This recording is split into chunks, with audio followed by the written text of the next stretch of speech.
Okay, I wanted to record this video to talk a little bit about the classical essay arrangement presentation that's available in the Week 7 folder. And the reason I wanted to do this is because it's usually pretty eye-opening for a lot of English 102 students to realize that there already is a really well-established system in place for how to structure a long research paper. And so you don't have to reinvent the wheel every time.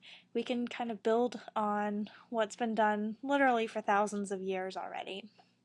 So this really does go back to ancient Greek times.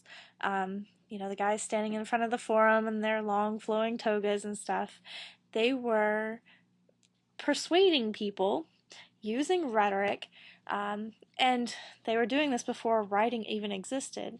So they had to create a system to memorize large chunks of information and present it cleanly to others.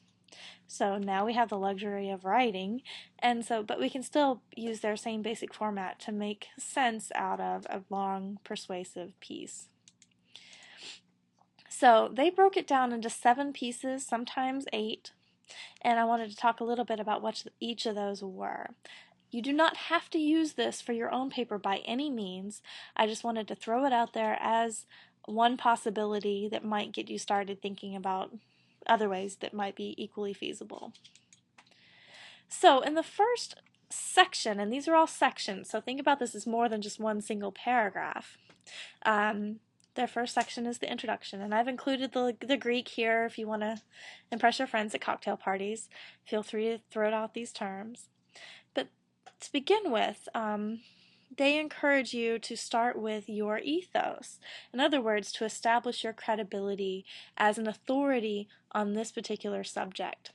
So this might be a place where you might share how you're personally invested in the subject, or what kind of research you've done, because you are now an expert in the field.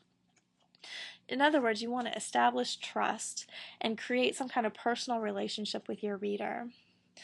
So the text at the bottom kind of gives ideas for how to do this. Step 2 is to tell the story, literally, of the case, of the situation. This is where background information comes in, the history of the situation. And, depending on your subject, you may go into great detail here or kind of go through it pretty quickly.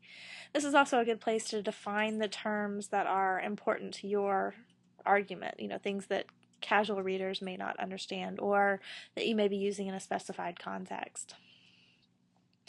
And then step 3 is the proposition statement. So we're 3 steps in before we actually get to the thesis of your essay. And I think that's kind of unusual, maybe from other structures you may have seen before, but it works really nicely here, that we've got a sense of what the subject is all about, what the sides are, before we actually declare what our side is in this paper. The optional 8th step is kind of in here, where you divisio, where you break it down into smaller components. You'll see that sometimes and not others, so that's just, again, an option. And then the 4th step, immediately after the thesis, is you look at the counter arguments. You look at the people who disagree with you and your position, and you explain why they think the way they do, and immediately you're countering those with reasons why these should be taken with a grain of salt, that sort of thing. So this is a good place to use sources that speak for the other side, and you're pointing out any weaknesses in their reasoning as you go. So I'm going to end this video now and stay tuned for part 2 where we'll look at the other 3 steps in more detail.